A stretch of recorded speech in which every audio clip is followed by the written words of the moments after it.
We are We are cultivate. Cultivate. cultivate. Cultivate. Cultivate. Cultivate. We are cultivate.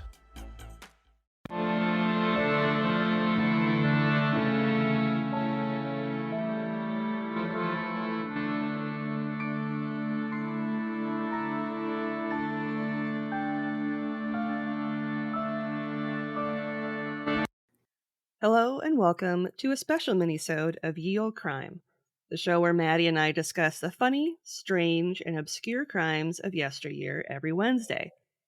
This special bi-weekly segment is called Can You Crack the Cramp-Word, which is slang for a difficult or obscure term, which I thought was very fitting.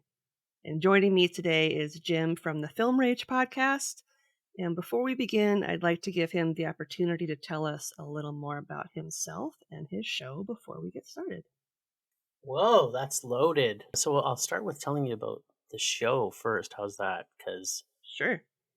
not that I'm not afraid to tell everything anyone ever wanted to know about me, but we're afraid to ask. But in fact, people know me, go, you need to shut up sometimes. But the podcast is a new release podcast that we focus on new films in cinema. So we try and go see the films so we can tell you which ones you shouldn't go to. So we are made up of three people, three dudes, and our focus, I guess our passions are all somewhat different. We all come from different backgrounds. So my background is probably from a horror and a fantasy, probably where it came from. And Bryce's is probably also from a horror, but mine might be from sort of the zombie / body horror. Bryce comes from more of a slasher background. And then Gotcha. Murray comes from, we're all very passionate about film, but Murray is what we call the everyman. So, Okay, yeah.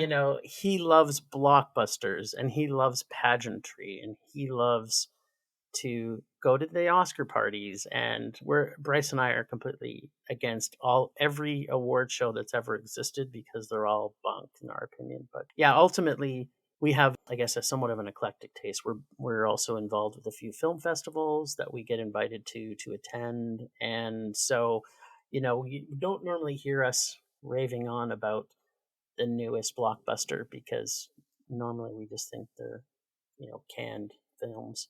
Mm-hmm. So you'll see us more passionate now about things like international dramas or Korean body horror films or, just things that are not sort of the norm. So our audience is probably a little bit more focused to the obscure as opposed to having, people don't listen to us and go, oh, let's hear them talk 2 hours about the latest Avatar movie. Because first off, we wouldn't. And the second of all, none of us liked it. So...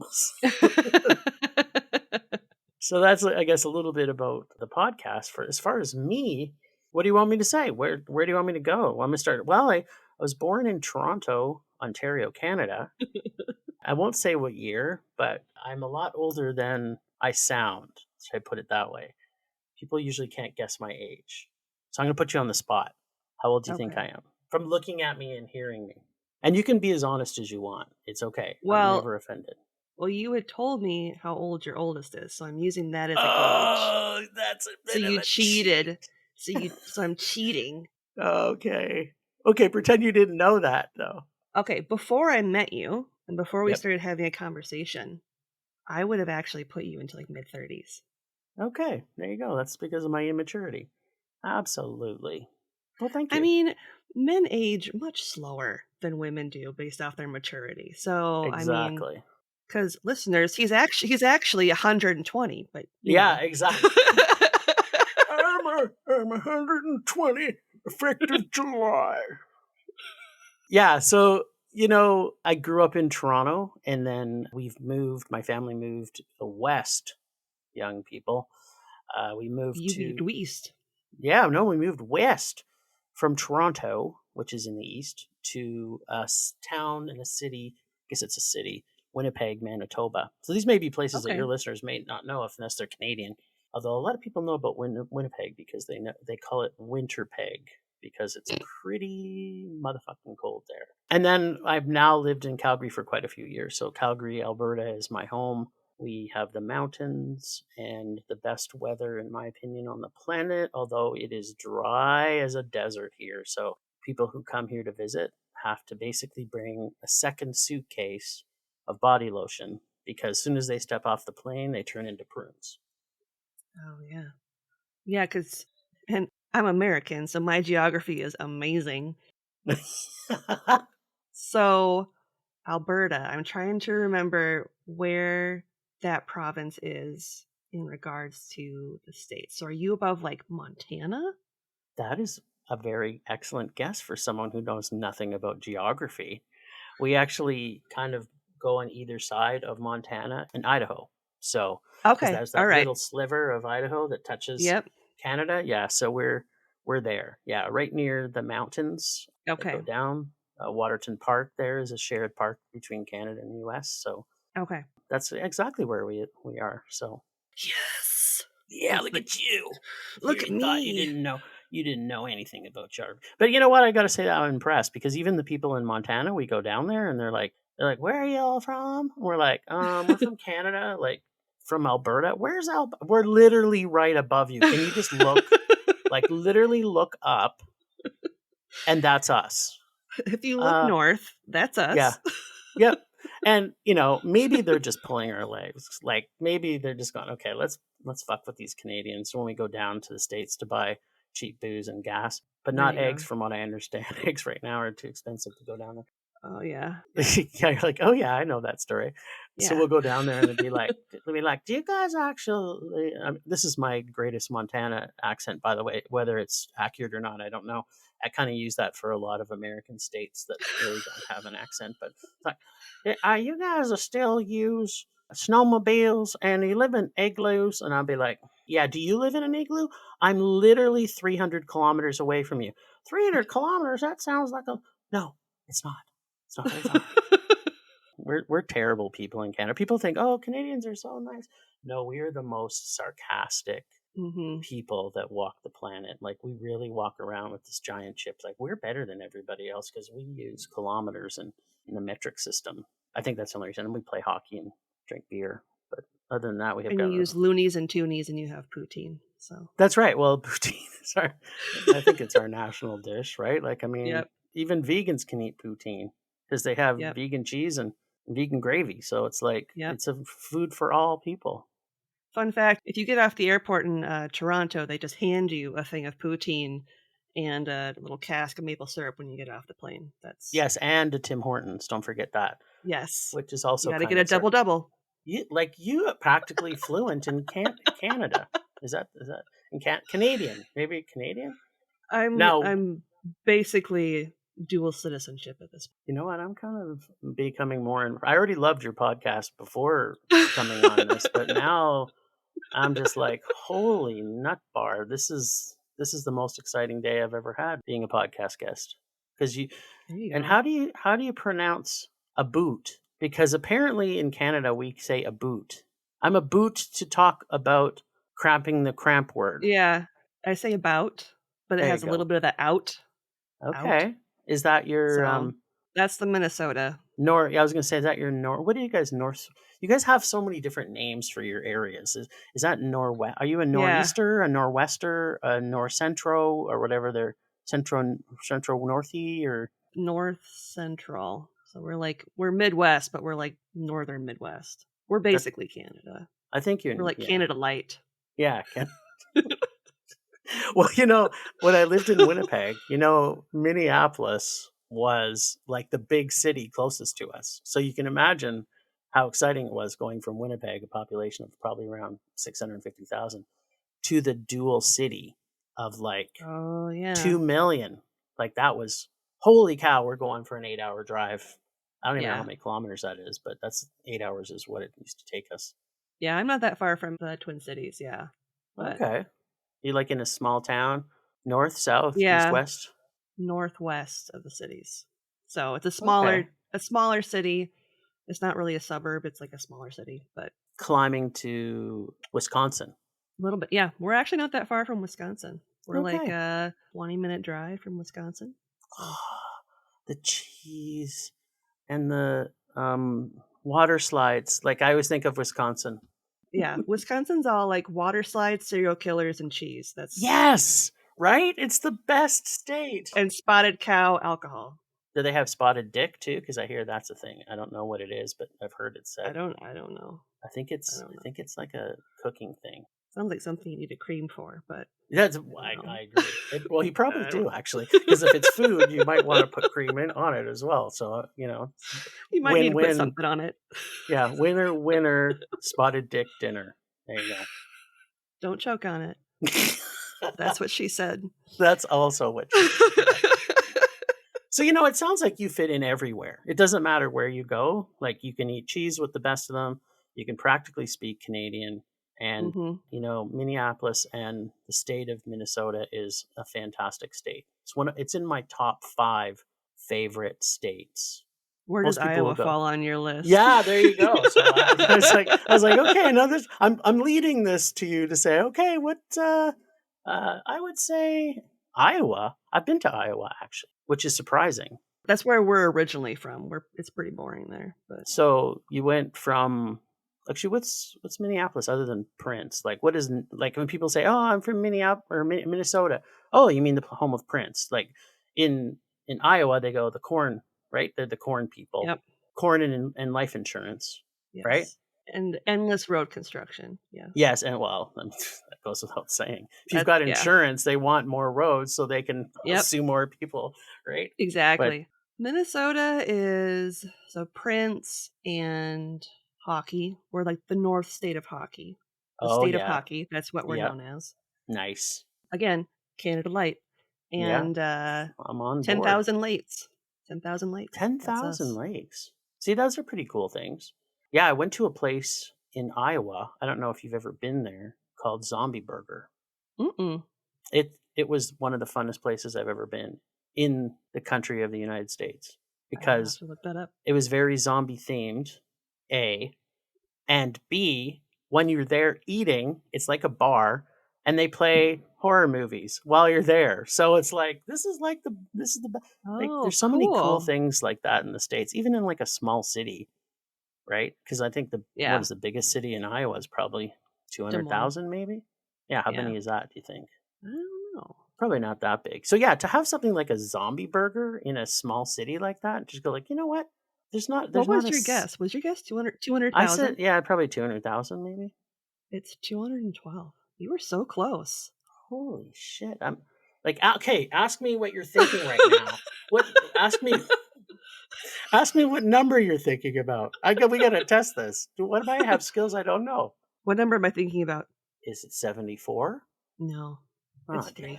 Wow. Perhaps it's just, sizes of U.S. cities. I don't know. Ask me another one. There you go. I guess 2 million for the Twin Cities. There Is you that go. right? Oh, there we go. I just pulled that. Like, I'm just pulling numbers out of my ass. It's not like I go and memorize maybe I have a particular set of skills like Liam Neeson. You said 2 million? Yeah. Population of Minneapolis, St. Paul, Bloomington area is 3.7 million people. Wow, that's big. It's way bigger than I thought it was. Mm-hmm. Apparently I'm not as gifted. I don't have the same skills that Liam Neeson has, apparently. No. Wah, wah. Do you have that button? I was impressed, wah, and now I'm not impressed anymore. I know I need to have a sound effect. Wah, wah. All right, I'm going to take us off of Tangent City. Not that it wasn't a wild ride, but it's a fun city. As you mentioned, it's not Zombie Burger, but it's close. So as you mentioned, you have 3 people on your show. Yes. Yourself, Bryce, and Murray. How did the 3 of you meet and come up with the podcast idea? So Murray and I have been best friends for about, I want to say, it's going on close to 14 years, maybe even 15. I forget. I don't remember stuff like that. I just think of Murray as being in my life for so long. And we met volunteering at a film festival. Oh, cool. So we were both team leaders at Calgary International Film Festival, where we worked for the volunteers at the festival would come to us and we would direct them on we need you to do this, go clean the cinemas, or, here, you're the usher, blah, blah, blah. So we met there, and we've been volunteering between different film festivals, and inclusive of being previewers for the festivals as well. For let's just say for argument's sake, it's 15 years. Okay. And it's funny because Marie and I just kind of do anything and everything together. We kind of knew Bryce peripherally because he was always this creepy dude that would show up. He had nothing but hoodies. Like, I swear that he never owned anything else but a hoodie. So he'd always show up to every film. And he used to, like, there's two major film festivals in our city. One is Calgary Underground Film Fest, and the other one is Calgary International Film Fest. And he went to both, and we would go to both. And we'd always see him there. And, we'd kind of when you start to know all the people, like, you kind of know everybody that goes to these festivals, even, because we're there all the time. And we just kind of started, like, I started sort of somewhat stalking him because I was like, this is an interesting person. Like, he doesn't talk to anybody. He just comes in and he has like a routine. He sits in the same spot every time. And, like, I would start to try and, talk to him, because when you have somebody that's as passionate about, I know you said this too with, your true crime and your history, right? It's like when you have people that have similar spirits towards things, it's like you can gravitate to them easy. So it was like, look, we kind of are at the same places all the time. Like, why don't I know you? So I made it my mission that I was like, you know what, I'm gonna break this motherfucker. So like, it was like over a period of 5 years, I would like kind of start talking to him, and I would kind of get nowhere. And then it was funny. Like, he must have let his guard down one year, and it was like we started talking on the street in between films. I was like, hey, what did you think of such and such film? He's like, oh. And then he, like, literally the 5 years prior to that, you could add up all the words that he said in this conversation. He, like, quadrupled the amount of words he'd said. So I was like, I didn't even know you had a bigger vocabulary than 27 words you've ever said to me. And so that whole festival, we just started talking after each movie because we kind of both picked the same types of movies. And then we came out of like a midnight showing because the festival had like midnight playings. And so we'd get out of there at like 2 a.m. And a lot of us still had to work at 6 or 7 the next morning. And we were sitting talking about this film afterwards, and people were just, killing themselves because Bryce and I were just ripping on each other because we had conflicting ideas. And one of our friends said, you guys should start a podcast. And I'm like, what do you mean? Like, first off, what's a podcast? And then the second thing was, okay, sure. And then so from there, that's kind of how it spawned. We became, kind of like best buddies at that. It was like at that particular festival when I finally broke him down. And then ever since, like, we just said, let's do it. It's been over 3 years now. I guess last November was our 3rd anniversary of the podcast. So yeah. Nice. And then we kind of stayed focused on cinema. I mean, you couldn't do that over COVID, right? But yeah. So we would have to stream stuff. Like, we had, things are still coming out streaming every week. But again, our focus has always been on new films, right? Yeah. Like, it's not very often. Like, we do have some segments within our podcast. We have probably about 5 or 6 different segments within it. So we go through the new releases, and then we each have a rage moment. And then we have what's called the Merman Minute, where Murray has his mainstream minute is what we give him. And he can talk about things like, I'm going to talk about the Oscars. And we're like, ugh, please don't. And things like that. And then we have something called the lists, which we've created. If you look at our website, which is filmrageyyc.com, and you go there, if you go to the page we have called the lists, and it is a group of people. There's the mesmerized list, the repulsive list, which is the opposite of mesmerizing. There's the doubted and the undoubted. So if a director or an actor has made 8 in a row films that are not a rage, there's rules basically aside it. Then they're basically an undoubted actor or an undoubted director in our minds. Like, to say, if this person's putting out a movie, it's worth seeing. And then there's the backwards of that, of course, there's the repulsive, which is, the doubted. And then the repulsive is, this person is, when they're on screen, you're just repulsed by them. And then the mesmerizing is like, this person steals the scene from every single person in it. So, so we have a little segment on there where we talk about it. And then we have kind of the final segment to wrap it up, is people dare us to see terrible movies to fuel our rage. And then usually it's a good torture session. We have a really dear friend of ours, Casey, the nerdy photographer, who I'm sure you probably have traveled in circles with Casey.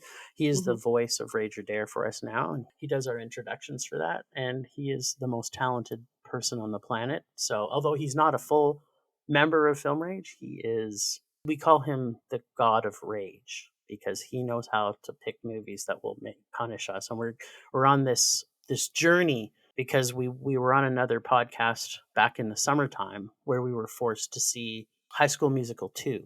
Oh, God. And so we are on this journey. Bryce and I we have a bag of rages that we pick when it's our turn each other.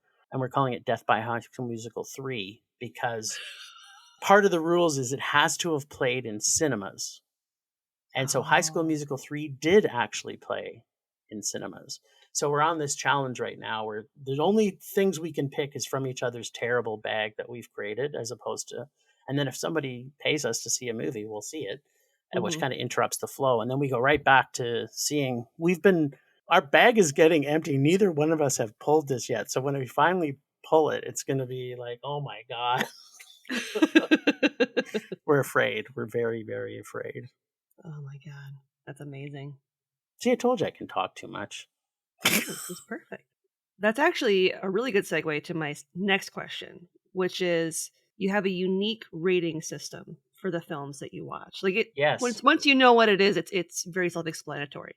But can you explain to our listeners what the ratings are and what they mean? Yeah, so we only have 3. And, the middle rating is kind of a very broad rating because there could be movies in there that we actually like. But the top of the heap, what is the most incredible movie, one that we absolutely love, is a Mondo.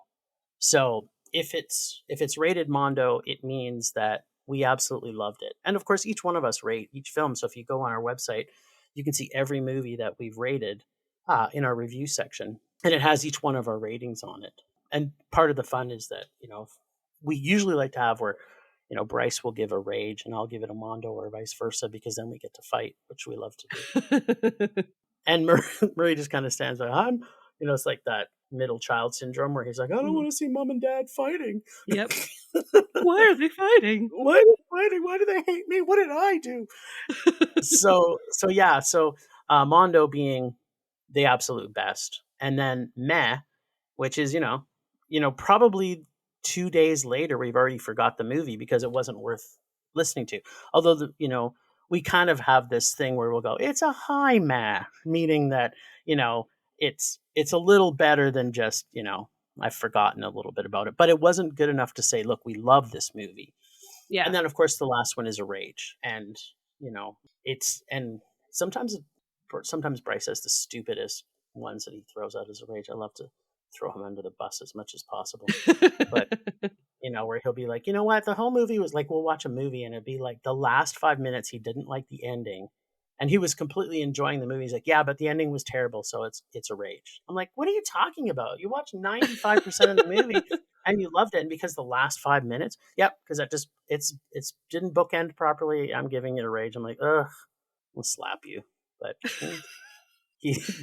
we try to not filter each other. Like if someone doesn't like it and it's ruined the movie experience for him, then so be it. Yeah, I have seen movies like that. I can't think of one off the top of my head because it now is probably more of a meh, but where I've enjoyed it up until the end, and then I'm like, why the fuck did you end it like that? Yes. That was, what was I sitting here for?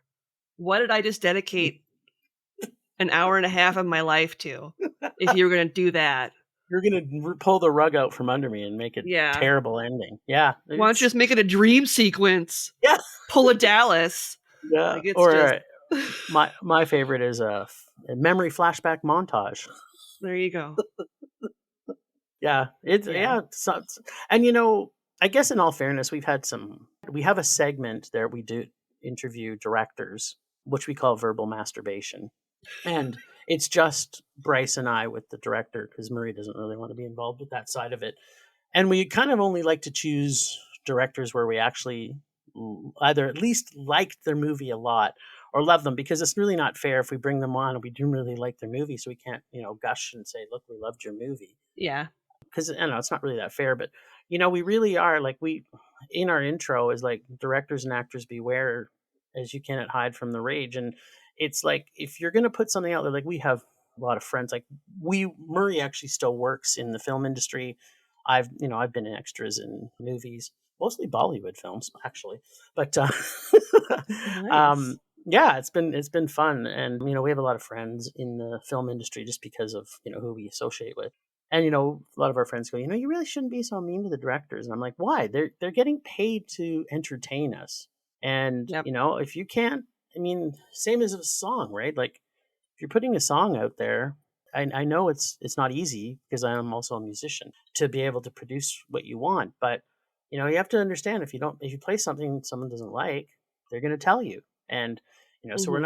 they're also not that kind of podcast that people will listen and go, no, why didn't you say all the good things? Well, because sometimes there's nothing good in a movie, and we just have Yeah. to say it. We'll still try, and if there is something good in it, then we'll try and Yeah. add that in there. But yeah, if you're gonna get the unadulterated truth from us, unfortunately.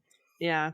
Well, and I mean, sometimes a movie can look really great on paper, but then once it's actually done, you're like, wow, that was a steaming pile of dog shit. Yeah, Like, absolutely. and Yeah. it happens. And because of the amount of content, like I'm still a previewer for one festival, and the amount of content that we watch, don't have a lot of patience for movies that are kind of ripping off other movies. We don't really love sequels or prequels or remakes, or the biggest thing that I probably think is the worst thing that's ever been created is live action cartoons that Disney has decided to put out. It's like this makes no sense whatsoever. Yeah. So like we have certain things, and other people like will go, yeah, I really like that movie, and it's because they don't watch the same level of content that we have. So we are very a little bit hypercritical. I don't want to say we're Hmm. film douchey snobs, but somewhat we are because of the amount of content. So we usually lean, at least Bryce and I, lean more to international dramas. So because, it's funny, Canada, we talked a little bit about this already. Canada and the US were so similar in some of our mindsets about Hmm. a lot of things, mostly culturally in the sense that, we all feel, we all kind of live in this box, for lack of a better word. Hmm. When you watch an Israeli film, and there is a feel to it that of the cultural aspects of that we'll never understand. So Yep. it's like going and seeing these films and the perspective of these directors that live in a completely different world that we live in is way Hmm. more mind bending and expanding than us watching Top Gun 2, Yep. a movie, right? Because it's like there's nothing original in that movie. They didn't even need to remake it. Hmm. So it's like, whereas, when I watched my favorite movie of last year, it was a Polish film called Woman on the Roof. And this movie would never be made in Canada or the US. Just, it never would be made because of the, cultural understanding of what we have and what people will have in films. We still have, powerful dramas here, but Hmm. it's like it doesn't stretch us outside of our boundaries because we live it, right? Like we Hmm. know what going to the opera looks like. So if you see a movie, a drama in Canada or the US that's about, an opera singer, okay, well, if you've been to the opera, you can sort of relate to that. But an opera singer from, Czechoslovakia or, Hmm. Serbia, it's going to feel different, right? So Yeah. that kind of gives a little bit of a lens that we view most films through, right? If someone says, Yeah. "Oh, look, it's the new Scream movie," it's going to be, it's probably going to suck because Yeah. it's the same as the Scream 4 and Scream 3 and Scream 2 and Scream 1. It's just, Yeah. Because there's no original thoughts in Hollywood yeah, anymore. exactly. So, And people still want to eat it. Like, I yep. say this on our podcast a lot, which is, I don't go to the cinema to be entertained very often. There's a few genres that I have a weakness for, and few Hmm. actors that Keanu Reeves is one of my man crushes, and I have a list of what I call creep crushes, like Elijah Wood or Crispin Glover. If they're in them, I'm just like, I'm gonna go see it. I don't care what it is. Hmm. So we have our weaknesses that we can't sort of shy away from, but ultimately, if it's something that isn't going to be original, we probably won't like it. So my last question, which I feel like you've kind of already sort of answered, but I'm going to ask it anyway. This is kind of a two-parter. Is there a particular film that you've either already discussed on the show or that you plan to cover that you really enjoyed or you liked how the discussion unfolded? Whoa, that's tough. And I know it because I listened to your guys' show. It's one of the ones that you normally ask, which is your episode is your favorite. Yep. So I'm kind of cheating. So actually, my favorite episode that we do every year is our Mondo 10 and Rage 5 because Okay. it's revisiting those films again. So we usually do it the first episode in January, and we each list down what our top 10 movies and our least five favorite, or at least five least favorite movies Hmm. of the year from before. So you get a really good sort of mix as to, what we enjoy and what we see. So for example, on my list from last year, there was 4 documentaries that made my top 10 list. Oh, wow. And it's actually an interesting year for Bryce. Actually, I have to say, because he had more movies in his top 10 that I would consider mainstream, that actually were up for, like, a lot of times we get to see films that other, like, you would never even get access to because it played a film festival and then it's never released anywhere. Like, if it doesn't get Sure. picked up, like, the film festival circuit basically starts in January and it goes through the year. And it's really kind of like advertising, right? Like, Hmm. if you remember the movie Gravity, it played at, I think it was TIFF that kind of opened it. And then everybody went, oh, we got to put this in cinemas. And then it became a big success, right? Or same with Little Hmm. Miss Sunshine, where I think it Yep. played at Cannes or Sundance, one of the two.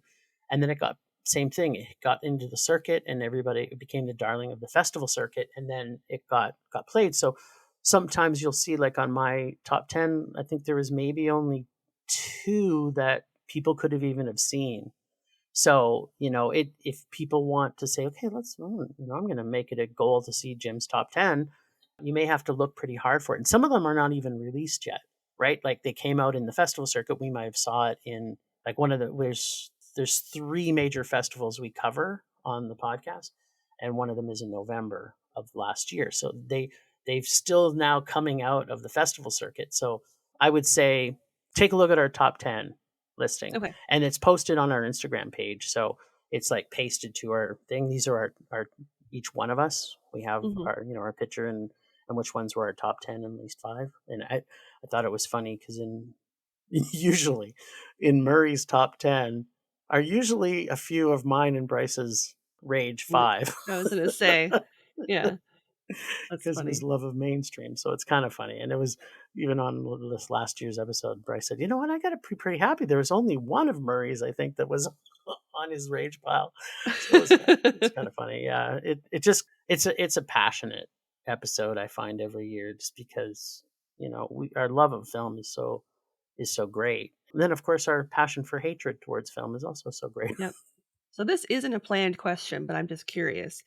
Do you only watch movies that you can see in a physical theater, or do you ever watch like movies that are strictly released like just for Hulu or just for Netflix or whatever?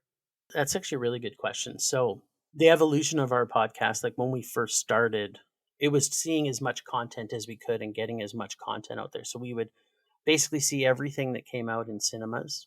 And then, if we could, because we'd still be watching a lot of films, we'd be like, okay, and here's also what we saw in streaming, right? So, Hmm. but it became a little too overwhelming because of our own personal lives. And I know you've had challenges with that yourself, right? Yep. So, it was very much became very focused after COVID came back, is that we really have a true belief that seeing films in cinema is the only way to see a film, because you have this shared Sure. experience. It's like, it's fun to have your own masturbatory orgasm, but it's way more fun to share that orgasm with your family or friends, or the orgy that you attend, or key parties Hmm. or whatever. So same kind of thing. We don't believe watching the film at home by yourself is the same experience, and it's affected some of us. Like, this one movie that we had to stream at home because we knew that it was released in Canada, but it didn't come to the theaters in our city, so we were still able to get it on VOD. And I remember the one we reviewed it, Bryce said, I probably wouldn't have liked this movie as much if I had not seen it with Jim, because he would have watched it at his place and I would have watched it at my place and Murray would have watched it at his place.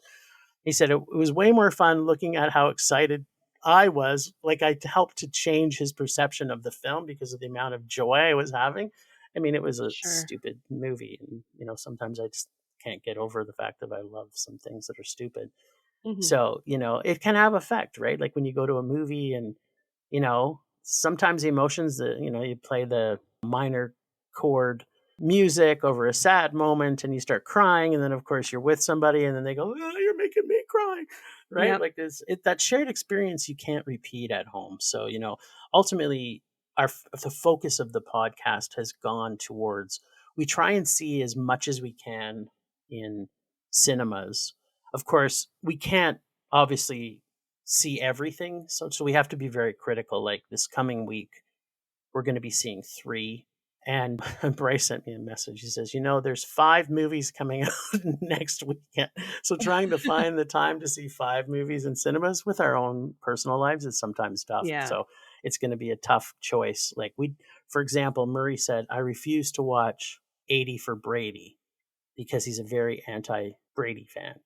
And I'm sure as a Vikings fan, you're probably thinking the same thing. But yeah, so there's certain movies that we just like, this is a rom-com. Well, we already know we're going to hate it. Like, it's not like it's going to be much of a challenge. Yeah. So we'll choose not to go see films that we already know. Like, we also don't go see kids' films just because it's not fair. Like, if we tear apart, I don't know, there's some animated movie that came through, like Minions or something, right? Like it's not Yeah. really made for us, so why would we go and review it? Yeah. It's not really fair, right? So Yep. just things like that. So we really do try Sure. and pick, but we have art house films theaters in our city. So first choice would always be to see art house film, and then the Mhm. second would be, and we kind of have a rule is we have to see the blockbuster whether we want to or not, just because it makes for fun copy, as they say. So Yep. It's time to feel the rage. Join us on Film Rage, where we talk movies, current releases, coming attractions, streaming, and classic films as well. Directors and actors, beware as you cannot hide from the rage. My name is Bryce, and I'm part of the Film Rage crew, which also includes Jim. Hey. And Murray. Yo. Why is it you always talk all the time? I can't 'Cause I understand got why this your sweet, voice sweet is so... voice. This is the Merman, the voice of reason. These two can't agree on anything most of the time. Some movies are Mondo, some are just suck. Every week something is going to make us rage. Join us every Wednesday and Feel the rage. All right. Well, that is the end of my questions and my bonus question. bonus question. So, are you ready to try and crack some cramp words? You know what? Like, this has been the most exciting day of my life. And I'm not kidding here. Like, I'm just like, I cannot Krampus, any cramp. Like, obviously, Krampus is my favorite holiday. The German murder Santa Claus is Yep. my favorite holiday of the year. So I have yet to ever crack any Krampus that you've ever cramped on. So I am going to be the worst guest that you've ever had, but let's go for it. I don't think you will, but Because you made it easy for me. Like, No. here's from Canada, so I've got to give him something easy. Well, I'm gonna use my spelling bee on you. So 'cause Okay. I'm my favorite sport is to watch is the spelling bee. as the kids start sweating to death and Oh, it's so good. So good. All right. Your first term is chouse, like house with a C at the beginning. Chouse. Can you tell me the origin? This is a spelling bee reference, by the way. It has a Turkish origin. See? I love that. That's a spelling bee thing. It's awesome. Okay. It's Turkish. Chouse. Chouse. Can you use it in a sentence? Yes.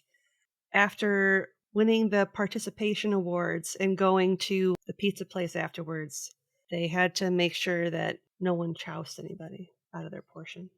Oh, you see, you shouldn't have added out of their portion. Yeah, I just gave it away. Yeah. Because if you would have just left the out of portion out, I meant, is it pantsing? Like, you go to the pizza place and then someone got pantsed, someone got choused? They choused them, pulled their pants down. But because you said out, it's kind of finagled them out of their pizza. Is that it? I'm going to use finagle. Can Yep. I use another word that's also is finagle a common sentence word? People use that in America? I know what finagle means, yeah. All right, good. I use I it. thought it might have been just a Canadian word again. No. So chouse, like I kind of gave it away, is to cheat someone out of their portion. It's finagled. You know what? I'm going to start Finagled. using chouse all the time because I've got friends that chouse me Yeah. all the time. Filthy chouser. Yeah. If you were to use it as a noun, Oh. it's a trick or a sham or a swindler. So you could call somebody a chouse. Yes. Chousey the chouster. And it can also be used to describe somebody who is very gullible. So, Oh, like, man, you've been choused. yep. You're so chouse. Like, You're the chousiest of the chouses. you're the chousiest chouster of the chouse. One of my friends bought me a T-shirt from Vegas when they were there a few years ago. And now that I know about chouse, I'm going to see if I can get one that has this. But it says, "Fuck off, you fucking fuckers." So, chouse off, you chousing chouser. I love it. Make it so. All right. Your second term is don't sell me a dog. Okay, what's the word? Sorry? Or is it an expression? It's an expression. Don't sell me a dog. Don't sell me a dog. So dogs are cute. So don't try and sell me the cute. Don't try and they're lovable and friendly and huggable and kissable and snuggleable. So don't try and sell me your. Is it like? Would it be? I want to ask for the origin, but I think it sounds like a very English wording. Like I don't think it was translated from Aramaic or something. Yeah, I don't have the etymology of it, but it was a very popular phrase in 1870, or up until 1870. 1870. What was happening in 1870? It depends on which country. In Britain, I'm thinking 1870, there was potentially a potato famine in Ireland, and the British were holding all the potatoes away from them. So if they said, say the expression again? Don't sell me a dog. Now, could be, don't sell me a dog, like as in a dog is a negative connotation, because maybe dogs were carrying fleas and running wild that caused the Black Death. So don't try and sell me kind of like we might use, I'm going with this one. Okay. I talked myself out of dogs being cute and cuddly because in the 1870s, dogs were ridden with fleas, which carried the Black Death. So I'm thinking, other than rats, but if they ate rats, that would also give them. So I'm going to say, it's like, don't try and sell me a lemon. Like, when you go to the car lot and, oh man, you sold me a lemon. Mm-hmm. So you sold me a dog because it's a crappy, flea-ridden Black Death kind of thing that you've given me. That's my final answer. You actually got it. What? Don't sell me a dog is a phrase that means don't lie to me. This is I feel like I've won the lottery right now. I don't know what to do. Like I would scream and dance around my apartment, but it's getting later and we live in an apartment with a lot of old people, because I'm 100 years old. Yeah, because he's 120 in July. So this is exciting. Do you want to have your mind blown even more? I am I'm already blown. How farther can it get? You're the only person that's ever gotten both right. Do I technically get the first one right? Because you kind of gave it to me. I kind of gave it to you. If you would have taken that last sentence off, I wouldn't have got it. I would have thought housted was pantsed. Chousted was panting. That's exactly what I would have thought of it. Oh, I'm going to choust Chase by pulling his pants down and showing everybody his underwear. Okay. But because you said that other thing, it made me get it. All right, so then I'm going to give you another one. We'll see if you keep the streak alive. The ball rolling. I feel like I'm on Final Jeopardy right now. You are. Gonna bet. I'm like, what is? I'm gonna save it. I'm gonna go bet $5,001, Alex. All right, your final term: barking irons. Barking irons. Okay, what's its origin? This is from the 19th century. Okay. So still 1800. Yep. And it was a very famous phrase used in New York's infamous Bowery district. Bowery. Can you say the term again? Barking irons. Oh, this one's too hard. I know I should know more about the Bowery district. Is it like Gangs of New York type of scenario where barking irons? That's another dog strain in there. 1800s in New York, in the Bowery district, where Leonardo DiCaprio is a young boy trying to get involved with the gangs of New York, trying to grow a beard that he can't actually do because he doesn't have enough facial hair. He does. Barking irons.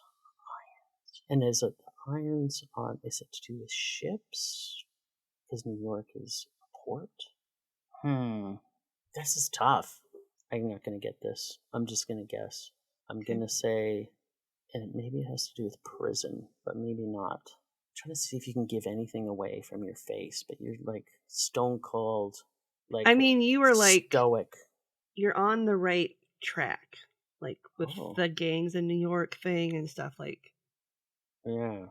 So I wonder, barking irons.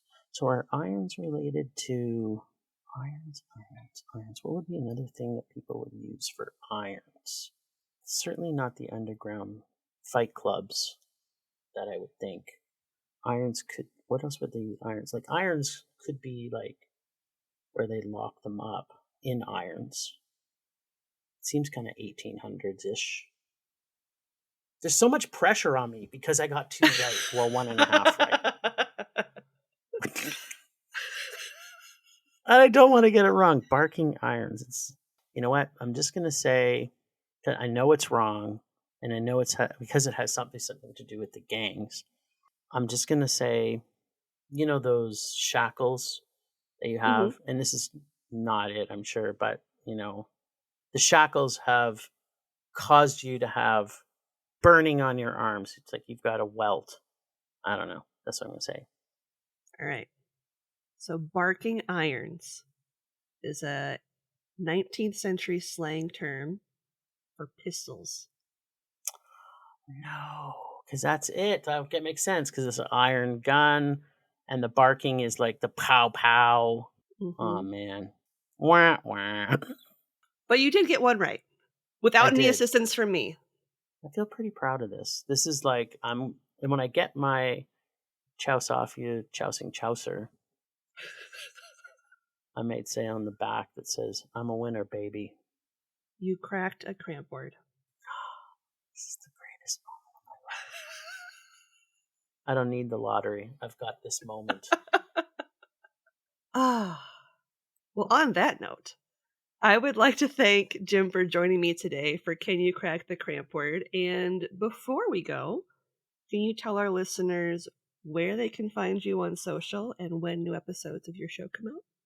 Yeah, for sure. So you can find us everywhere at Film Rage YYC on, I didn't say everywhere. We're on Twitter, Facebook, and Instagram, and also on TikTok, but the last video we put on was probably a year ago.